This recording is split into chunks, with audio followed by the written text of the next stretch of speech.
WWE TLC is October 22nd, and there's only one match on the card, and it's kind of concerning just based on, well, we talked about last time, the debut of Asuka.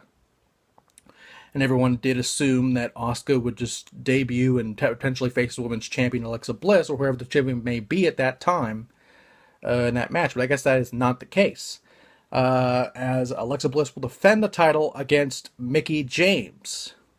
Not that I'm against this, I'm just, last night on Raw, this really came out of left field just because everyone, again, assumed that Asuka would debut and face the champion at that time, whoever it may have been.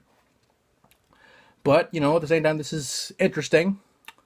It's not that I don't want to see this match, it's just not the match I was expecting is all. And I'm still kind of shocked by it, but I don't mind it. I don't disagree with it, because Mickie does deserve a title shot down the road, but I didn't think it would be this fast. But nonetheless, Kurt Angle, after Mickie beat Nia Jax, she was given the title shot, and Alexa Bliss over the past few weeks has been calling Mickie an older lady, worrying she'll break a hip and all this other stuff, to the point where last night in her locker room, which I'm surprised Mickie James and Alexa Bliss have their own locker rooms to begin with, but nonetheless, I mean, to be fair, Mickie kind of deserves that. She's more tenured in the business, and that's there. But Alexa, she's the champion, so I guess the champion gets their own locker room. I don't know.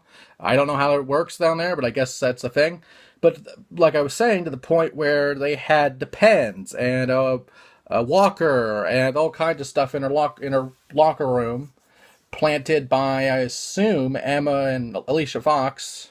At least they were laughing about it. I don't know if they were the ones that did it or Alexa and Nia did it, but nonetheless, this match is happening at TLC. Again, I don't know. This is just me here, but I feel like maybe they might put Asuka in here and make it a triple threat. That's a possibility. But for the time being, since it's one-on-one, I'm going to pick Alexa Bliss. Just, not that Mickie doesn't deserve the 7th women's title reign. It's just, I feel it would be a little too soon to do it. Because if you were to do it, you could have done it at WrestleMania. Not last year, a couple months ago, actually. You could have done it there. So I feel like if this is the time to do it, I wouldn't be surprised if Mickie won and tied Trish Stratus's reigns there as women's champion, even though one of them's technically a Divas Championship in Mickie's case, but they're calling it a women's championship, and they don't want you to remember that, but that's a thing. Nonetheless, I wouldn't be surprised if Mickie won, but I'm going to pick the champion, Alexa Bliss, and maybe we might see an Asuka Bliss feud down the road. You never know with these things. And as far as Asuka's concerned, we don't know what this means for her. We don't know if this means that she will just have her own match against somebody else on the roster, or something else happens. But either way, TLC is October 22nd, and there'll be a lot more matches made in the next few weeks for sure.